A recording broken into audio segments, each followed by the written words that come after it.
India Pakistan இடையே அண்மையில நடந்த சண்டை 3 நாள்ல முடிந்த போதிலுமே 15,000 கோடி ரூபாய் வரைக்கும் செலவாகி இருப்பதா நமது நாட்டோட பாதுகாப்புத்துறை வட்டாரங்கள் தெரிவிச்சிருக்கு.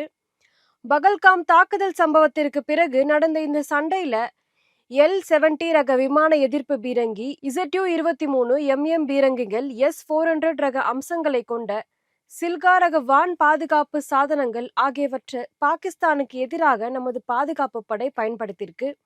இது மட்டும் இல்லாம இந்த முறை ட்ரோன்கள் எனப்படும் சிறிய வகை விமானங்கள் அதிக அளவுல பயன்படுத்தப்பட்டிருக்கு. பாகிஸ்தான் கடந்த 2009ஆம் ஆண்டிலேயே சீன ஒத்துழைப்போடு அதிக ட்ரோன்களை தயாரிக்க தொடங்கிய போதிலும் இந்தியா தனது ட்ரோன் திறனை 2020ஆம் ஆண்டுக்கு பிறகுதான் மேம்படுத்துச்சு. கடந்த 7, 8, 9 ஆகிய தேதிகள்ல நடந்த பாகிஸ்தானுக்கு எதிரான தாக்குதல் மற்றும் அது தொடர்பான பாதுகாப்பு ஏற்பாடுகளுக்கு மட்டுமே ஒவ்வொரு நாளும் சுமார் 15,000 கோடி ரூபாய் வரைக்கும் செலவு ஏற்பட்டதாக பாதுகாப்புத்துறை வட்டாரங்கள் தெரிவிச்சிருக்கு. அந்த வகையில 3 நாள் செலவு 15,000 கோடி ரூபாய் வரை ஆனதாக தெரிவிக்கப்பட்டிருக்கு. இந்திய போர்க்கப்பல் இருந்து தரைப்பகுதி இலக்க தாக்கக்கூடிய இந்திய தயாரிப்பான பிரம்மோஸ் ஏவுகணை பயன்படுத்தப்பட்ட செலவினமும் இதுலதான் அடங்குது.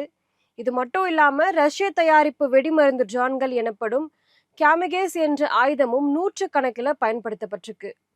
இது தவிர போர் விமானங்களை இயக்கும் செலவு, தளவாடங்கள், எதிரி நாட்டு வீரர்களோட நடமாட்டத்தை கண்காணித்தல், மீட்பு நடவடிக்கை, பாதுகாப்பு ஒத்திகை செலவு, இது எல்லாத்தையுமே கணக்கிட்டா இந்த நிதி செலவினம் இன்னும் கடுமையா இருக்கும் அப்படின்னு வல்லுநர்கள் மதிப்பிட்டிருக்காங்க. இந்தியா பாகிஸ்தான் இடையேயான இந்த சண்டை பொருளாதார ரீதியாக 2 நாடுகளுக்குமே பல அழுத்தங்களை கொடுத்திருக்கு. இந்தியாவை பொறுத்த வரைக்கும் சண்டை தொடங்கிய நாளோட நள்ளிரவு முதலே நாட்டோட வடக்கு மற்றும் மேற்கு இந்தியாவோட 32 விமான நிலையங்கள்ல சிவில் விமான போக்குவரத்து அடியோடு நிறுத்தப்பட்டது. 400க்கும் அதிகமான விமானங்களோட சேவை ரத்தாச்சு. 2 நாடுகளுக்கும் இடையே சண்டை நடக்கும் போது இப்படிப்பட்ட அழுத்தங்களை தவிர்க்க முடியாது. மொத்தத்துல எல்லா சுமையும் மக்கள் தலையில தான் விழும் என்பதை பார்க்க வேண்டியிருக்கு.